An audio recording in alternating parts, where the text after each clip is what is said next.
Welcome to Wick-Splaining. My name is Chuck Wick, and with me I have my brother Paul Wick and our producer Caleb. We are going to be discussing political issues on the local, state, federal levels. Can I talk? I'm the host, so I'll do as much talking as I want. I'm not sure I enjoy that.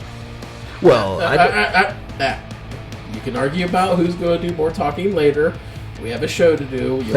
We're brothers. We're going to argue. That's fine, but the people on the other end don't want to hear you guys arguing right now. They'd rather hear about a good conversation that you guys have planned for them. All right. You're right, Caleb. All right. Chuck, let's get to the topics. Okay, we have a great show planned for everybody today.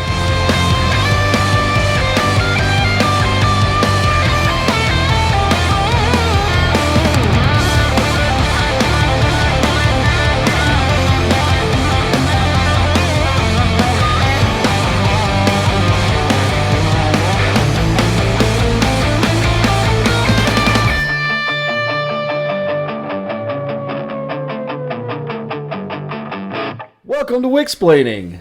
Today we're going to do our favorite Christmas memories and our favorite Christmas movies. We're going to start with Caleb. Why don't you go ahead and start with your favorite Christmas memory? So, my favorite Christmas memory would be from way back in 1993. God, that seems like it's a long time ago. Well, it was. So, yeah. Oh, it was. So I was in the third grade, and for that year, my parents and my grandparents on my dad's side decided to surprise us kids with a trip to Disney World. So we went down to Disney World. We were there for 5 days. Stayed, and this is back, before Disney World was as big as it is now. Right. Obviously, they had Epcot Center and all that kind of stuff. They didn't have when we were there, they were actually building the wildlife section and all that kind of stuff. Mm-hmm.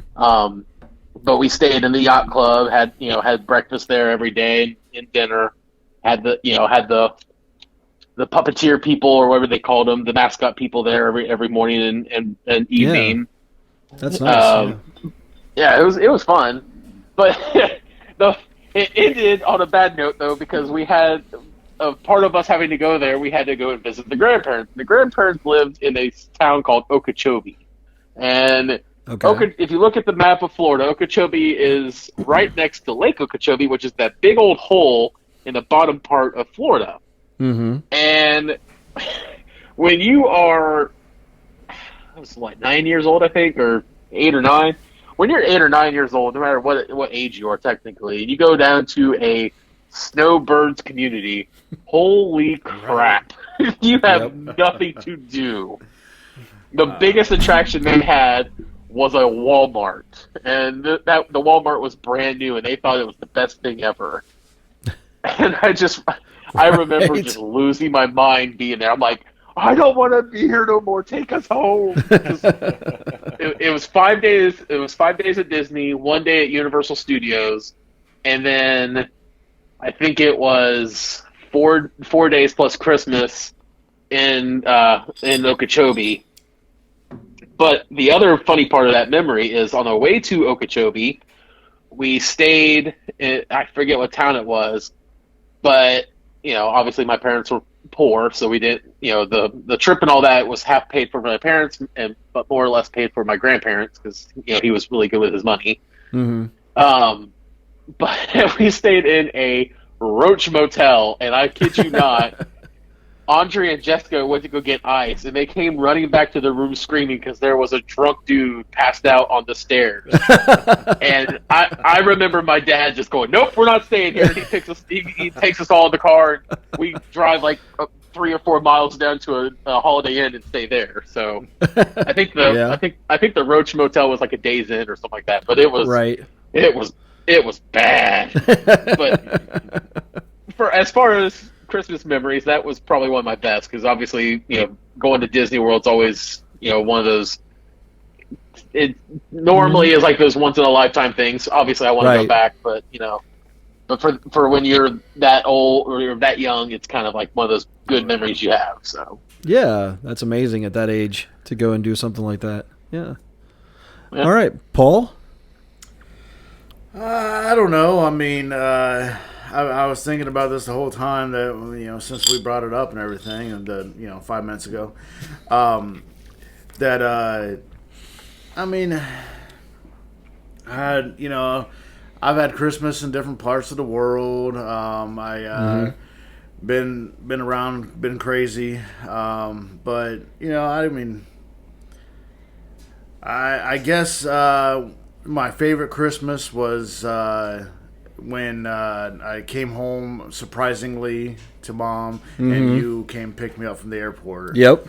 And that was pretty cool. I thought about that one myself. Yeah. That was we were all together. And there was a bunch of Christmases I was able to come home, but you guys weren't able to come over and stuff like that. And right. So, but all of us being together, as a family, and then I surprised Mom, and we thought she was going to have a heart attack and die right there, but right. thankfully she did not.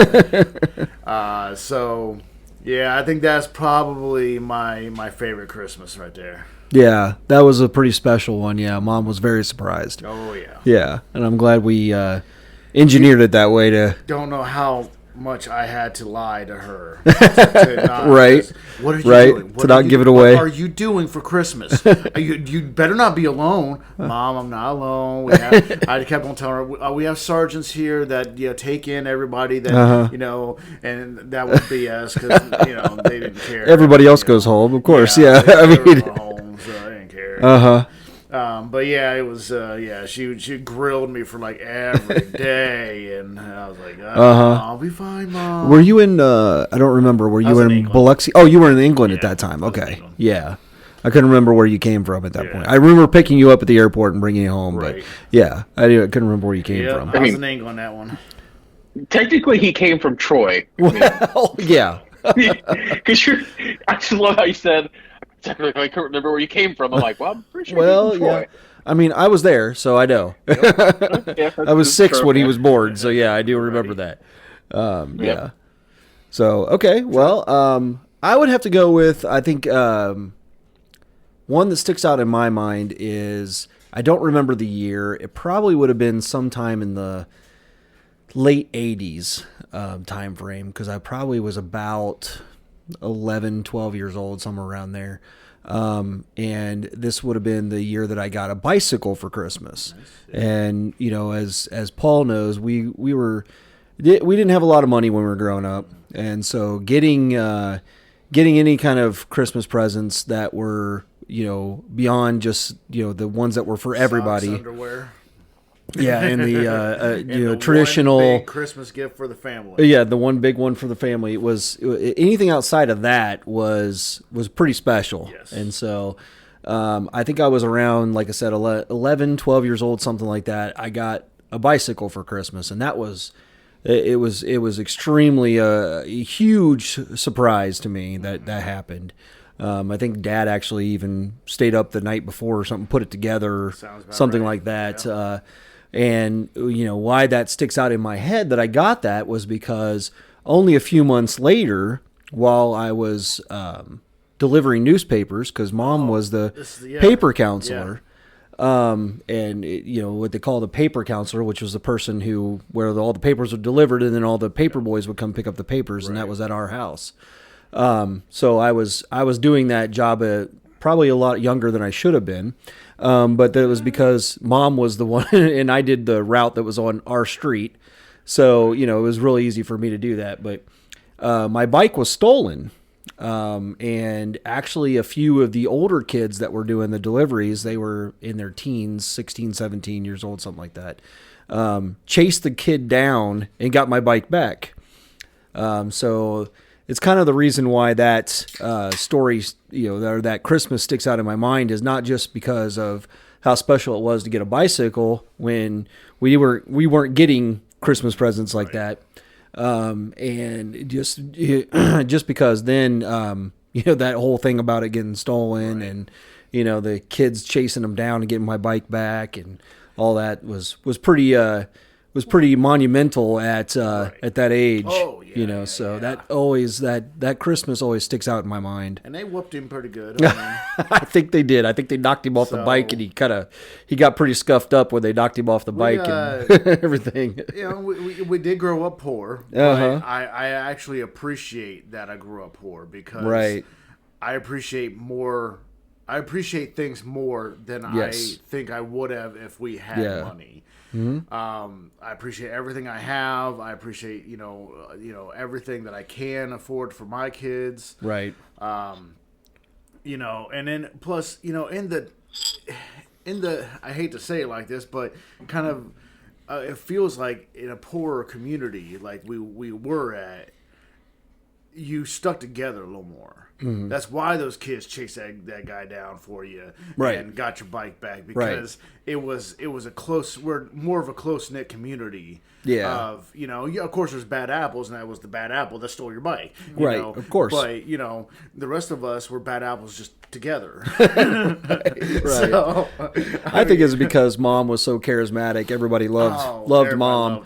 And so, I think it was because, here's her younger son. All the other paper boys were older than me. Right. And so, here's her younger son, and, their bike was stolen, and they, took off and chased the kid down on their bikes and knocked him off the bike and everything. It's an interesting story, but, it kind of, like I said, it makes it, that Christmas where I got the bike. Right. Before that, special. And I'd only had it for, I think, maybe 4 or 5 months at this point. Maybe not even that. Yeah. I think it was around like April or May time frame, because it was a little bit warm outside. And living in Ohio, April, May. It doesn't get warm until April or May anyway. So I know it was a little bit warm out at the time. So likelihood is it was a little bit later. So yeah, it was interesting. It was very exciting. To get that bike and then have all that happen with it, and still keep it. Basically, I got it back. So but well, let's move on to our movies, our selections. Each one of us has chosen 3 movies that we are very excited about for Christmas time frame, and we're gonna go one by one and talk about the movie that we enjoy. So I'm gonna hand it to Caleb. You go ahead and talk about your first one. Okay, so I gotta pull my list up here because I can't remember exactly which one I said was my first, but I believe, yep, it was The Grinch, and it was how the Grinch Stole Christmas, Mr. Grinch. But it is the Jim Carrey one. It's not the. Right. I mean, I'll be honest. The animated one is awesome. It's the classic. Everyone knows it, loves it. But there's something about the Jim Carrey one that just made the character so much alive for me. Mm-hmm. You have Jim Carrey, who did probably one of the best jobs possible for that role.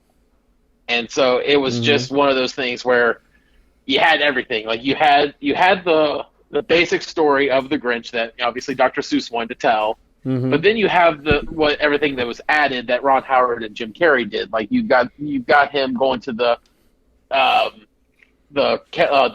contest for the whatever it was, where he won the award and all that kind of stuff. And then you have the part where you have another character who you never even knew of in Cindy Lou Who, and you got more of a backstory on her and her family. Mm-hmm. So it was one of the it's always a good movie, and then you just have all the fun stuff with it. So. Mm-hmm. Yeah. But as Paul will tell you, there's a scene from the movie where Jim Carrey as the Grinch goes and lands he's looking at his schedule because he was just invited down to the town for the meeting, and he goes, even if I wanted to go, my schedule wouldn't allow it. And he opens his book. He goes, 4:00, wallow in self-pity. 4:30, stare into the abyss. 5:00, solve world hunger, tell no one. 5:30, jazzercise. 6:30, dinner with me. I can't cancel that again. 7:00, wrestle with my self-loathing. Well, I guess I could move the 7:00 to 9:00. But what would I wear? So it's just the comedy from that is perfect. And Jim Carrey is so funny that way. Yeah, when he does that kind of stuff.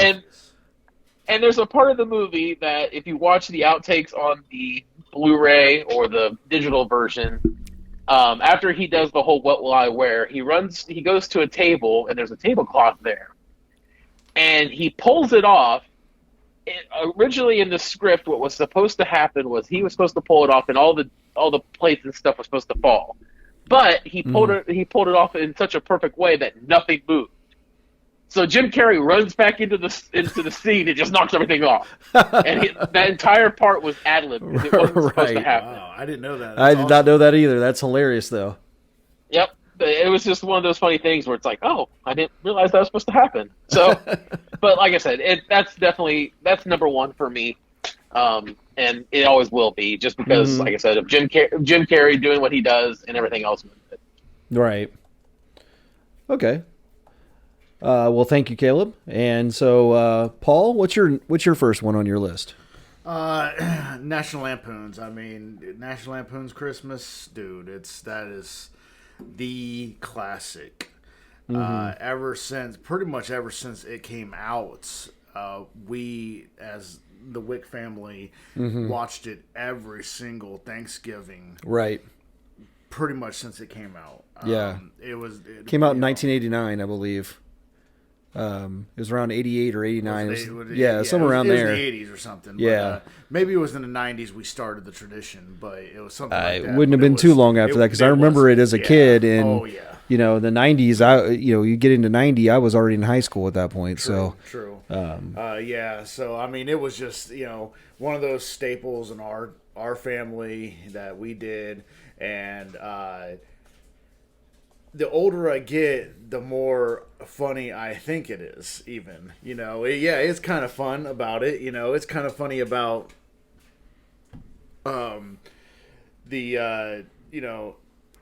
as a little kid, he falls down everywhere. He gets the tree caught up in him. It's still funny that way too.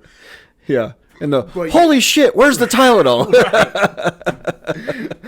After that big rant. Even the words, that's funny. He said, holy shit, where's the Tylenol as a kid, But when you get to older, you're like, wow, those words even mean more to me. Like, right. Wow, I feel him. In that situation that he was in, yeah. His whole thought process and feelings emotions in that aspect of it, and it's like, man, I want eggnog, and I want to walk outside with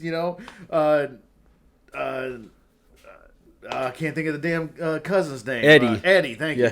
Shitter's full. Full. I mean, that is just so hilarious, And the older I get, the more I remember, or more I understand that movie. And it even makes it better at that we had it all those years. And it just gets better and better, I think, every year I watch it. Yeah, it's hilarious. There's so many funny scenes in that movie. You really can't even. I mean, we could do a whole podcast on all the funny scenes in that one movie. Right. I always what sticks out in my mind for that movie is Julia Louis-Dreyfus being in that movie, from the one who ended up being in all the Seinfeld episodes. Right. She's in that movie where she's the neighbor, and her and Todd. Todd. Yeah, and all the funny antics that happen with them as well. Why is the carpet wet? I don't know. Margot. Why is the carpet wet, Todd? Man, yeah, that's such a great it's a great movie. Yeah, it did come out in 1989. I just looked it up while you were talking there. Good. So, yeah, that's interesting. What's your first one there? All right. Well, my first one is is a Christmas Carol. And this sticks out in my mind, the 1951 version with Alistair Sim. Because this was one of Mom's favorite movies. Yep. When we were growing up. We always had to watch this every Christmas, and it just sticks out in my mind because of that. And I was reading some online reviews of different, because there's been so many different versions of A Christmas Carol that's been done. Yeah. And talking about from back from as early as I think 1930s to today, and then there's been animated versions. There was one with Patrick Stewart was Scrooge. I think that one was done in the 90s sometime. Yeah, but Alistair Sim, I think, just epitomized Yes. Ebenezer Scrooge. The look he had, the way he talked, the way he, portrayed all of the different anger and then the jubilation that comes at the end of the movie.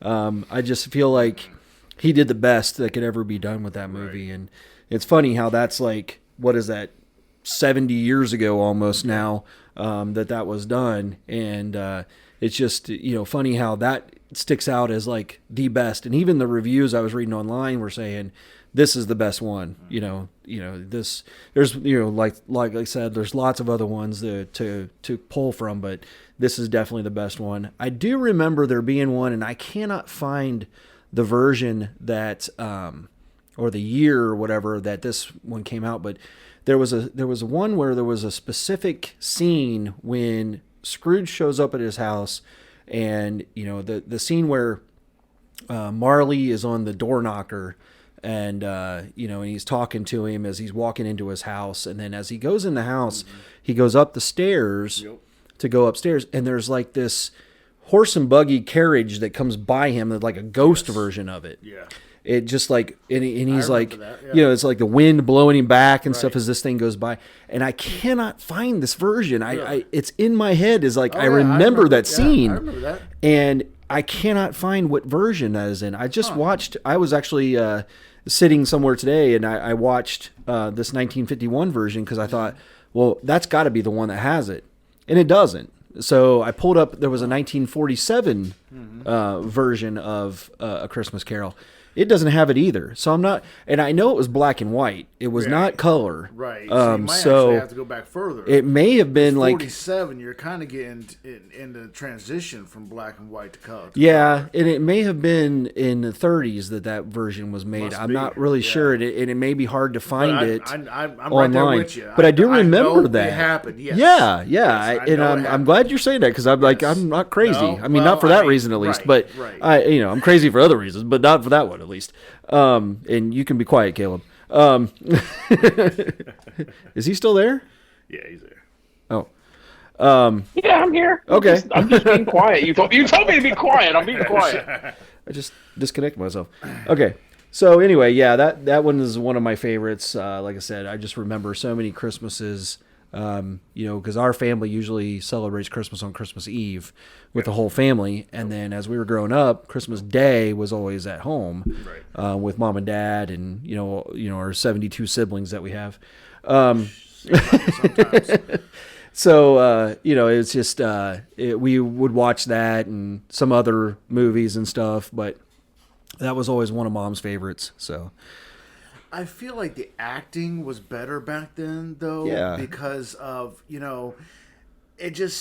it's very strange how these movies now, I don't feel the emotions, I guess, as much. The connection. The connection, the emotional journey that the actor or actress would fill in there. Well, I think this is back before actors made so much money, and they were acting because they enjoyed acting, because they loved the craft of it. So they worked really hard to make themselves better. Today, I think it's like it's just getting to that pinnacle of making the money, and then it's like, okay, well, now I made it here. I make all the money. Now I can just coast my way through the rest of what I do. And one I of think the best stories I love from it's National Lampoon's Vacation, the first one where they have Aunt Edna in the car. Oh yeah. I read up on that, and Aunt Edna, I'd have to get her name, but whatever, it don't matter. The actress actually did have a stroke on set. Oh, during the movie? During the movie. Wow. One of the scenes where they come up and he says Aunt Edna, and she looks at him and she looks all like tired and bewildered. She actually was.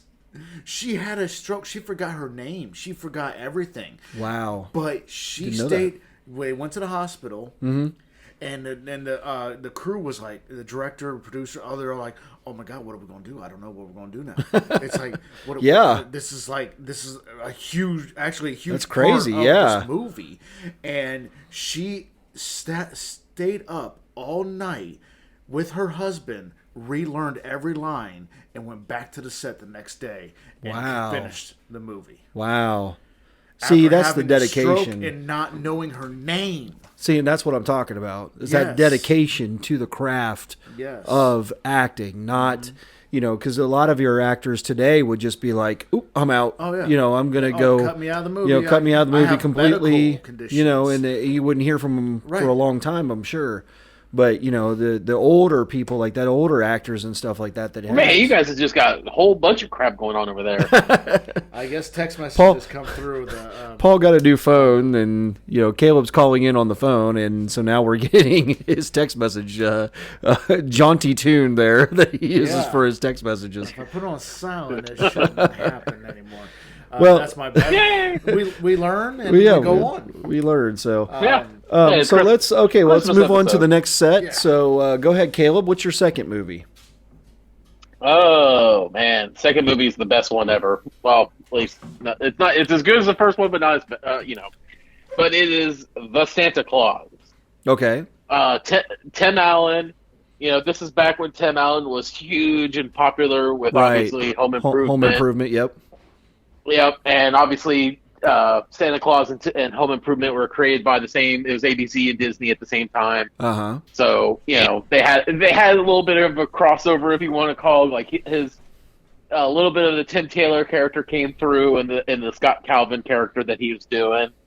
But you've got this guy who's a workaholic. Never makes time for his family. Obviously, he's divorced from his wife, has a kid. Mm-hmm. Kid comes over for Christmas Eve, and kid doesn't want to be there. He's like, don't.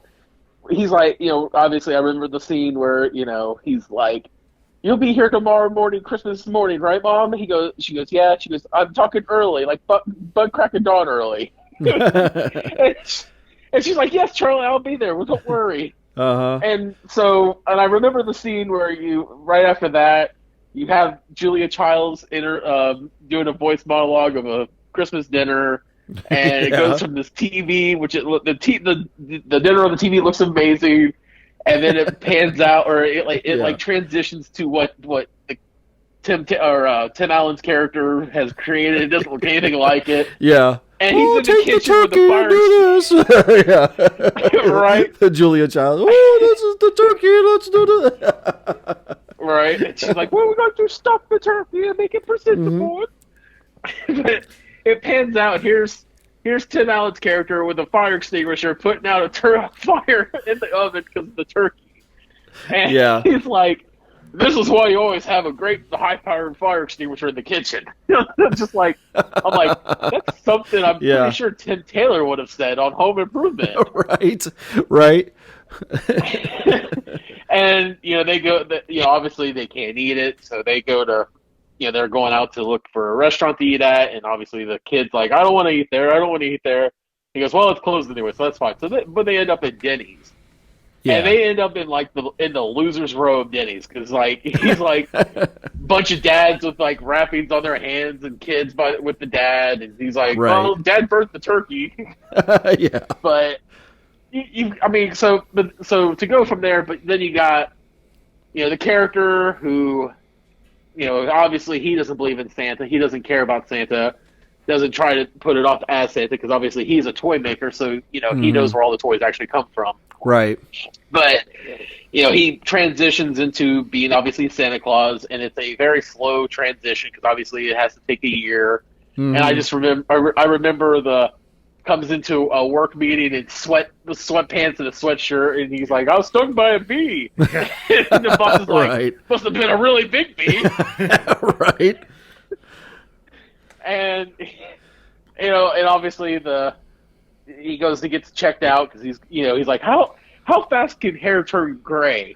And he's like, "Well, I don't know, a couple of months." And he goes, "No, I dye it and it turns to this within an hour or within a minute." Yeah.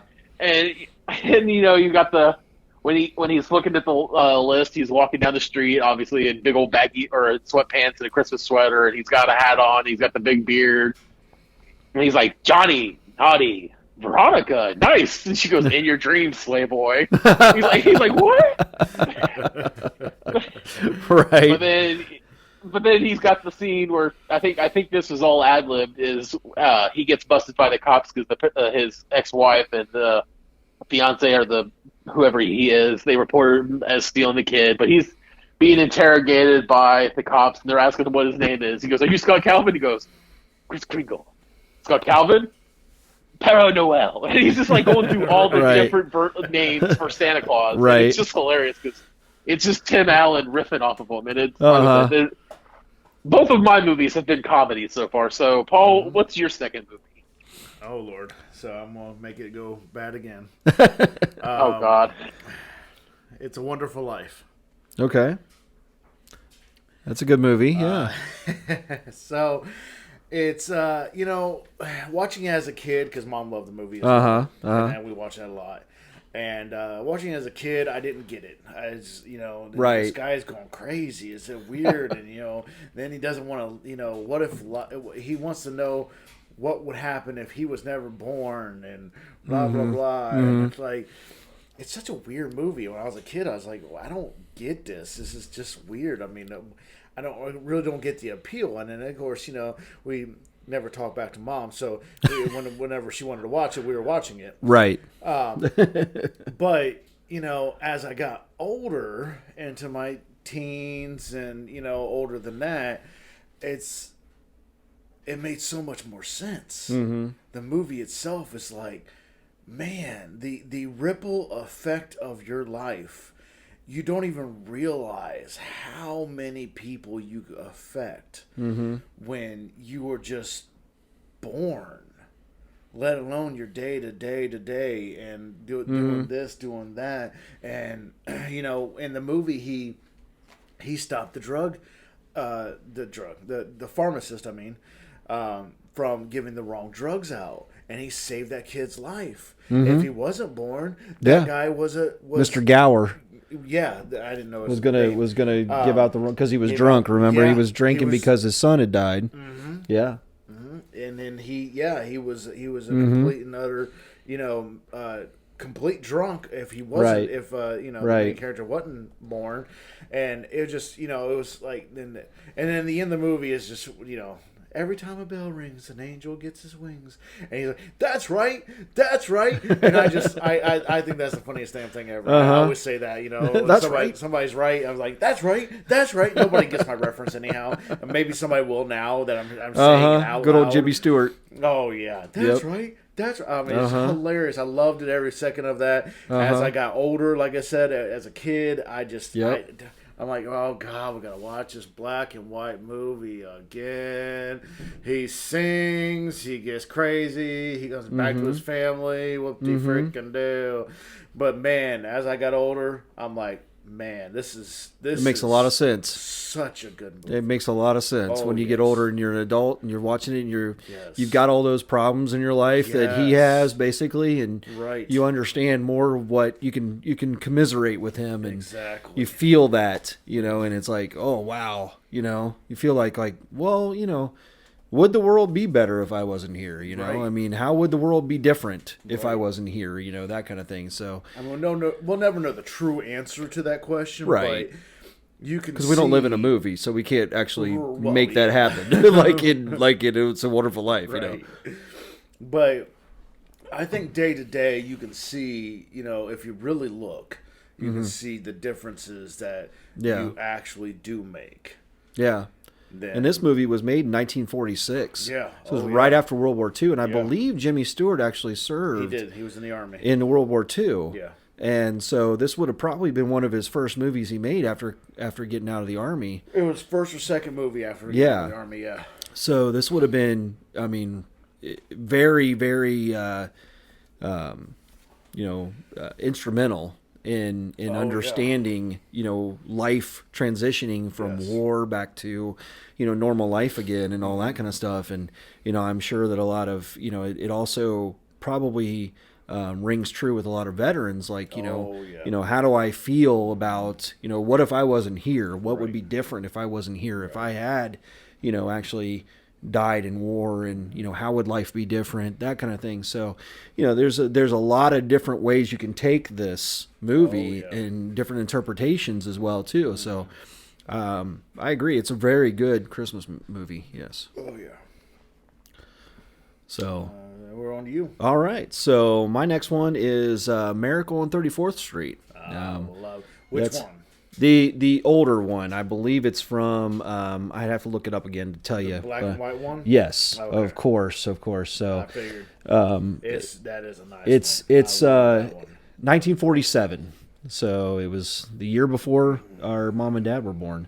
Is that the one where they drag these huge mail bags in Yes. to the courtroom? Yeah, I love yeah. that scene. Yeah, the movie, if you haven't seen it, the premise is that Santa Claus is on trial, basically. And there's an attorney that's basically trying to prove that this man is Santa Claus. Right.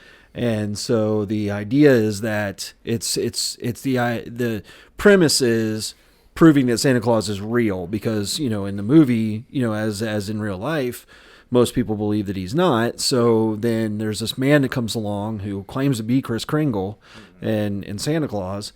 And so he ends up on trial for basically being fraudulent.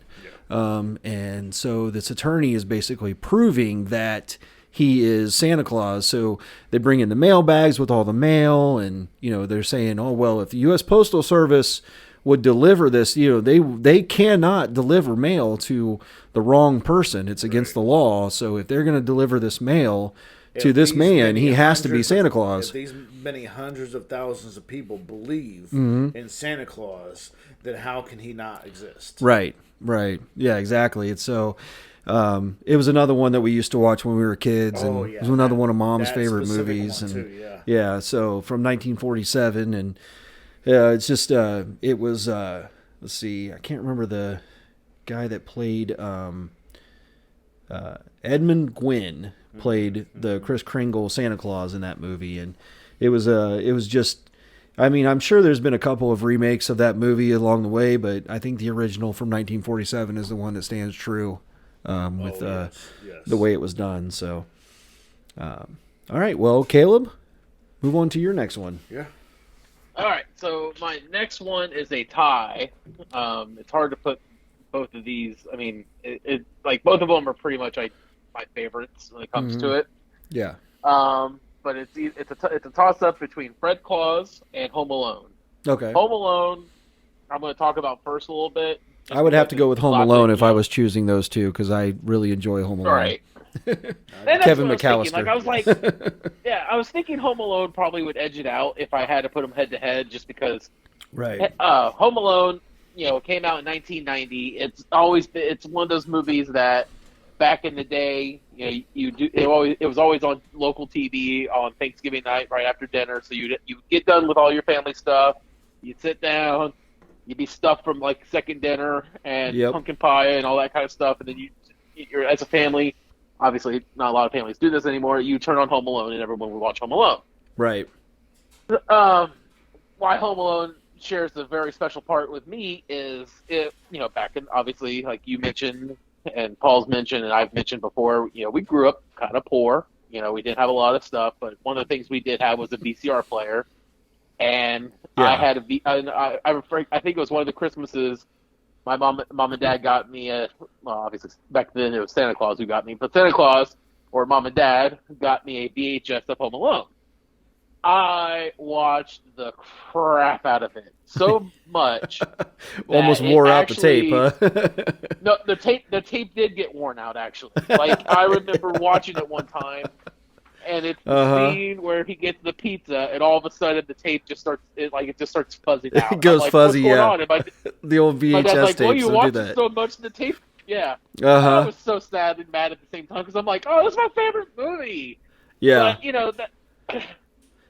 What I always think about of that movie is that it's like the first time that Joe Pesci really did a comedy, as far as I remember, at least, because he was always in all of these like mobster movies where he was like in Goodfellas and stuff like that, in Casino, and he was always this hard ass guy, and then here it is, he's doing this comedy movie where he's all these antics and stuff are happening, and so that was always so funny to me. That he was he was in that movie.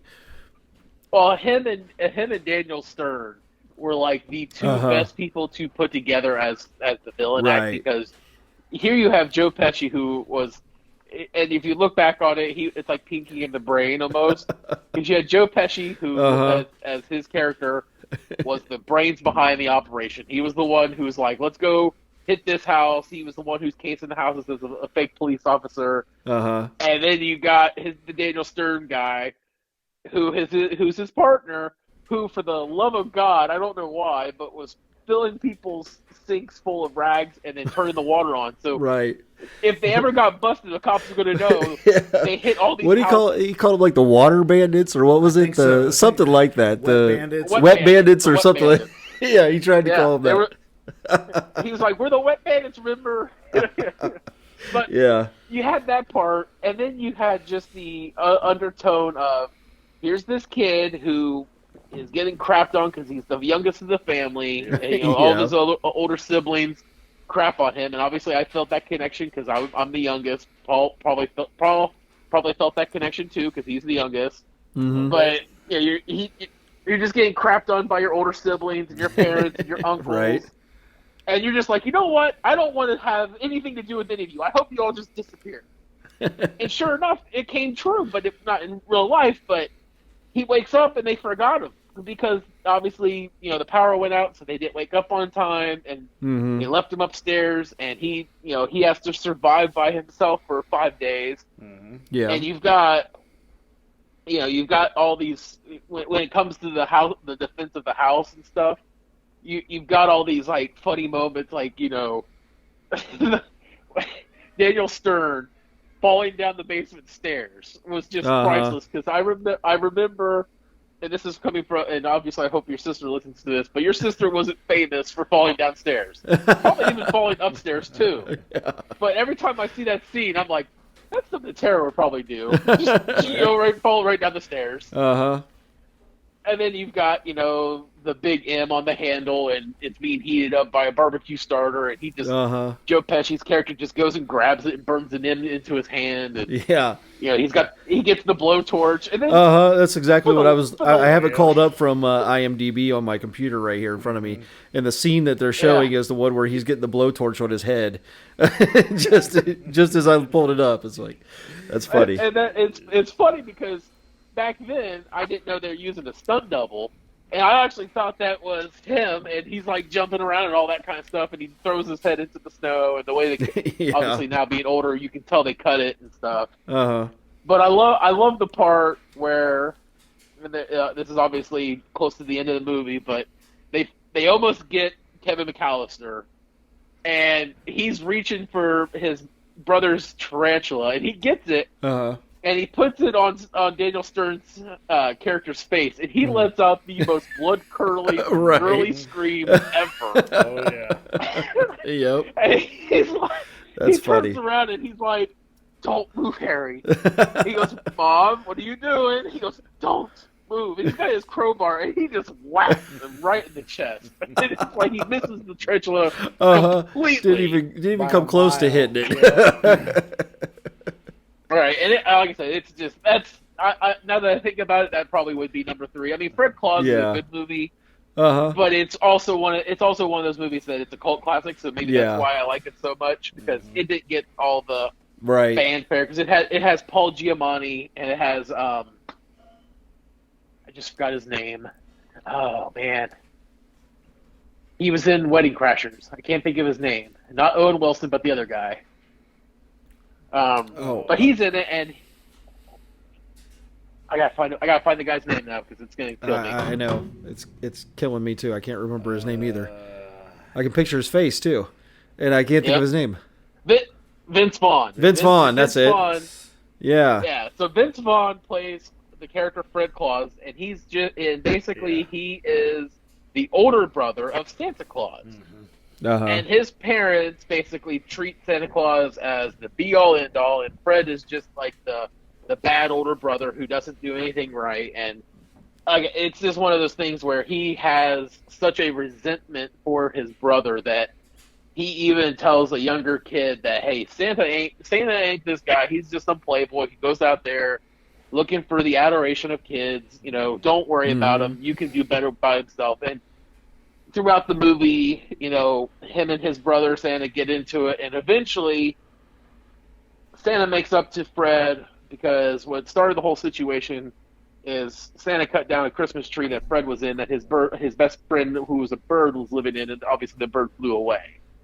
And so at the end of the movie, Santa re-gifts him a new birdhouse that was actually the one that he repaired, and that basically like turns Fred around, and Fred becomes like this nice guy and actually helps out Santa and delivers presents. But like I said, it's one of those. It's such a bad movie. It's a good movie, right? Like a lot of like critics and all that gave it like 2 stars, and you know, said it was too much of a comedy. And I think I liked it because it had, you know, obviously it had those 2 guys. It had Kevin Spacey. Who was the other person? Santa's mom and Fred's mom. Can't think of her name. Kathy Bates. Kathy Bates, obviously, you know, she was in there as Mother Claus, and you know, anything Kathy Bates is in, ever since Waterboy's hilarious, because every time I see her, I'm just like, football's the devil. Foosball. Foosball, that's right. Foosball. She always calls it foosball. Foosball, yeah. Foosball and little girls and all that kind of stuff. But, you know, so. All right, Paul, we're going to go down sad alley now. What's yours? I mean, it's not exactly sad, but I mean, well, the past 2 have been. I guess it is too, but whatever. Forget you guys. So what was your third movie, Paul? Dolly Parton's Circle of Love. I'm 100% positive I've never heard of this movie before. So please enlighten us. So Dolly Parton has done a couple, maybe more than 2 Christmas movies. I don't know if they're truly about her life as a child, but I know she did grow up hard. But yeah, The Circle of Love was Dolly is a young child, 8-ish, 9-ish, so years old, something like that.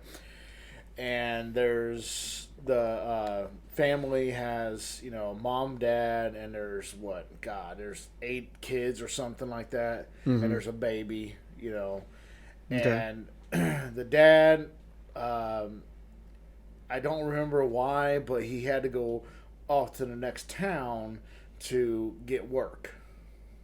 So mom is home with the kids, and before the snowstorm comes in, the kids sold off the food that their mom prepared in the old canning. She canned food, and to make sure that her family was fed, even if, you know, it was a bad winter storm and they had to stay in. Right. Well, they sold the food off to get the father went off to get enough money to buy the mom a real good ring. Okay. And they sold the food off to buy the ring. The kids did, because they wanted to help dad out. Right. Well, horrible storm hit, and nobody could get to the cabin.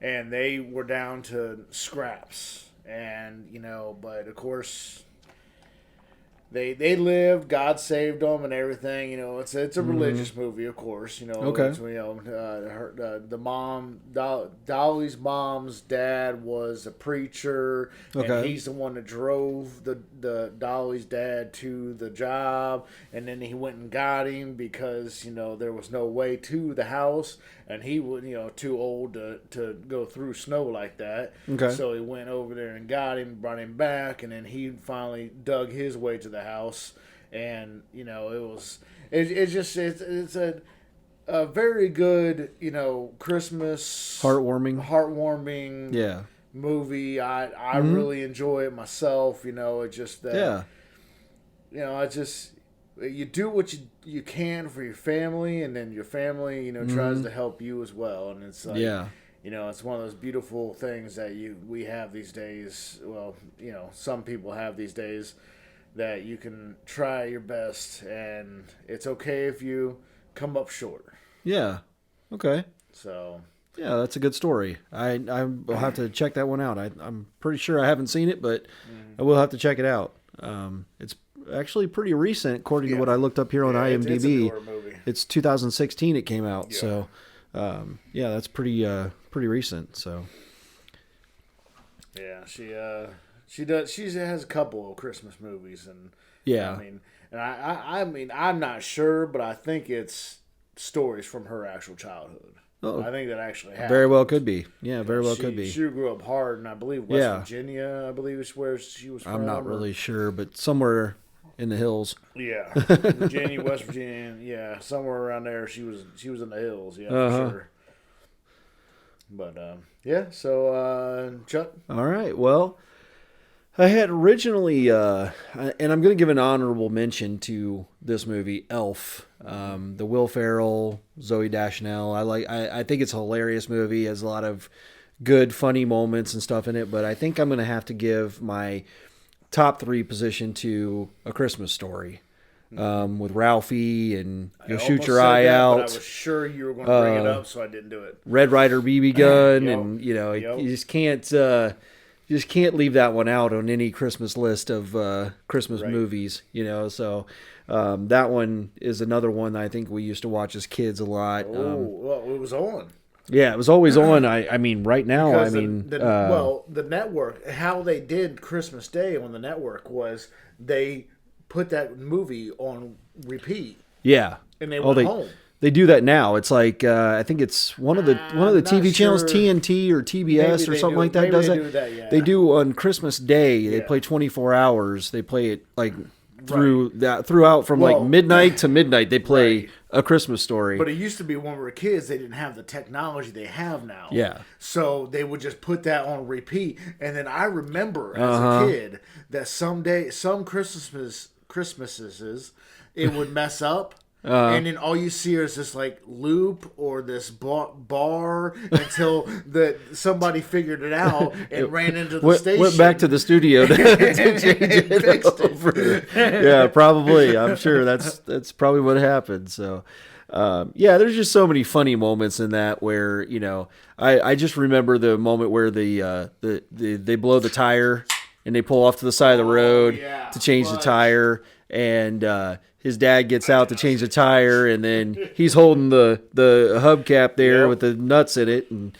he's just standing there, and all of a sudden it just gets knocked out of his hand. He says the F word, and but I didn't say that. I said the mother of all curse words or something like that is what he says. And so, he just, then he's getting the soap in the mouth. Soap in the mouth and washing his mouth out with soap, got the bar of soap in his mouth, all that and stuff. And then makes the phone call to the friend because he says it's his friend, even though it's his dad he's heard that word from. Yeah. He says it's his friend, of course, and then mom calls the friend or calls the friend's mom, and then all of a sudden you hear in the background, you don't ever say that. Yeah. She's like, oh, whoops. Yeah, she hangs up the phone like, ooh, boy. Then she tries the soap for a second. She's like, oh, God, that's nasty. That's horrible. She's spitting in the sink. Oh, my God. And I think it was Palmolive, they called it, is what he says in that movie. He says, what was it? He says, what did he say? He says, he talks about a couple different kinds of soap. He went blind. But from the Palmolive soap, or Lifebuoy or something like that. It was he talks about a couple different kinds of soap, and then he's like, "But I enjoy the taste of such and such soap." It's funny, one of the scenes he goes blind because of the soap. Soap poisoning. Soap poisoning. Yeah. Oh, and then the lake layup. It's a major award. It's a major award. Fragile. But like I said, there's so many funny scenes. Oh, yes. And then I always think of our old house we grew up when he's showing that scene where he's like trying to figure out where to plug things in, and he's got like 50 things plugged into one plug because he's got like different little like gadgets to plug them in. And the old house that we grew up in, It was close. You know, you always had like the 2-prong plugs everywhere. Yep. You didn't have the 3-prong plugs Nope. because it was so old. And then, you know, we always had like all these different little connector things so we could plug all these different things in and stuff. So it always that always reminded me of that house, Franklin Street in Troy, where he grew up. Hell yeah. You know, so. That was awesome. Yep. So yeah, I mean, that movie it just has so many funny scenes, so many different things that actually call back to our own childhood. So that one was the reason why I had to go with it. That, you know, it's not really that old of a movie, really. 1983. Right. You know, I mean, when you watch it, you're like, oh man, this was probably made, you know, in the 60s, 70s, something like that. But it's not. Excuse me. And then I was thinking, you know, it's also funny because they cussed more in the 80s in movies, but this movie didn't. No. He did cuss at the furnace, but they always overdid it. It was it was always just like gibberish, not really. No words were actually said. You know, it was always close. And then the Bumpus's dogs ate the turkey. Oh yeah, man, and it was just like, and then you hear the narration go, and then you just smell the what was the smell of turkey was throughout the house, but the beautiful bird was gone, or something like that. I don't remember the exact words, but it was something like that. Gotta love that movie. Gotta love it. The narration was part of it that was so hilarious too. Right. So. Yeah, I had to use my my third spot on my list there for A Christmas Story, just because it has so many memories. So, all right. Well, then the last part of this was we wanted to get into the debate that Kaleb has always brought up when we talk about Christmas movies. Is Die Hard a Christmas movie? Kaleb? So, Kaleb, we'll take your take on this. All right, so I got to pull my notes up here because I have notes on being a Christmas, Die Hard being a Christmas movie. Is that right? Lord have mercy. I do. Why am I scared? So, well, it shouldn't be, but it's actually funny. So there's obviously every year there is a heated debate if Die Hard, being a rated R movie, is a Christmas movie. Because obviously most of the time, if you think of Christmas movies, you're not thinking of action and rated R. I just the thing of it. Well, I know. Go ahead. So, but anyways, so the number one reason why it is a Christmas movie is if you've ever watched it, everything happens during a holiday Christmas party. Yes. In the office, everything is, they're having a good time at Nakatomi Plaza, and I probably pronounced that name wrong because I haven't seen it for a while. I think it was Nagatoma. Okay. But hey, it was, whatever. It's a Japanese word. Yeah, that's true. So yeah, you guys are all having this great, holiday party, and all of a sudden here comes the bad guy Hans coming in, and he crashes it and does all his evil things that he does. So he's technically the Grinch of the movie if you want to go there. Yeah. Stop it. Now we're making this. I'm trying to connect some dots here. I see that. So that's my first point. Obviously, if it didn't happen during a holiday Christmas party in the office, it might not be considered a Christmas movie, but let's go with it. We're going that way. The other thing is if you listen to the soundtrack, they've got that soundtrack plucked full of Christmas songs like Winter Wonderland, Christmas in the Hollis, Ode to Joy. What type of movie that's not a Christmas movie is not going to have those type of songs in their soundtrack? I mean, come on. And then the last time, here's my last point before I'll turn it over to Paul to kind of shoot it all down, probably. If you watch the movie and you watch it all the way through, obviously it's based in Los Angeles, which is obviously, more or less a warmer climate area. It snows at the end. When has it never snowed in Los Angeles unless there's, a wildfire and they're spraying the chemicals all over the place, or there's a jet liner who's going to, crash into the city and they're spreading that foam everywhere. You know, it never snows in Los Angeles. I mean, I think the last time it snowed in Los Angeles, it was probably the end of the world and California was going to fall into the ocean, most likely. I don't know if that ever happened, but hey. I was going to say, the last time? The last time it was going to fall into the ocean. Someday, hopefully. I mean, maybe that was a dream. I don't know. But what Christmas movie has the MFer word in it? Not just that. It's just, come on. Like, Christmas movie, just because you had a holiday party that was based on Christmas doesn't make it a Christmas movie. This is an action movie. Mm-hmm. Action, fire, gunshots. You know, this is crazy action movie. This is not... I mean, I consider a Christmas movie in its own genre, even. Not even action, drama. You know, Christmas is its own genre altogether. And this is not Christmas. This is action. Mm-hmm. This is... I mean, there may have been 5 minutes of the damn movie where something didn't blow up. I mean, right. Like... Right. It's just the way it was, you know? Yeah. And I mean, no, don't get me wrong. It's a great movie. Don't get me wrong. I love it. I love the movie. It just is not a Christmas movie. It is. They could have had a 4th of July party and it'd been the same damn thing. Right. Same damn thing. Who has a 4th of July party, though? I'm just saying it could have been. It could have been. It could have been New Year's Eve. Could have been New Year's Eve. With there you Santa go. hats on, though? Why do you have to have a hat? They had a hat, though. But why do you have to have a hat? If you replace all the hats with New Year's Eve, so we're hanging this being a Christmas movie on the fact that they were wearing hats.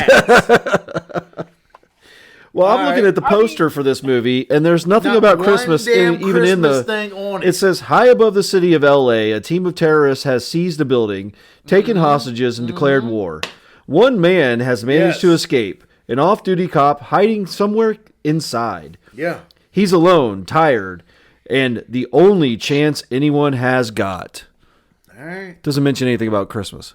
It doesn't mention anything about Christmas, but it happens during the holiday season. Right. You are right. And I'm reminded, because if I remember correctly, because I'm going to probably watch it tomorrow. But I watched it last year. The first guy that Bruce Willis's character, which I can't remember his name, I'm having a hard time remembering his name. I think you just said it too, but the first guy he kills, he sends, Hans. He sends the first guy's Alan body Rickman down, plays Hans Gruber. Yeah. So he sends Hans, one of his henchmen, down in an elevator, and he has written on his shirt in his blood, "Now I have a machine gun, ho, ho, ho." Christmas movie. Done. Wow. I mean, sure. Why not? Whatever. I'm saying. He's saying ho, ho, ho. That's Santa Claus. That's Christmas. He could have just been calling somebody a hoe. I don't know. I mean, if he was with 3 hoes that night before, it would have been ho, ho, ho. No. That's true, I guess. No. I mean, if he was with 3 hoes last night, he was saying yippee-ki-yay a lot more. The yippee-ki-yay, MFer.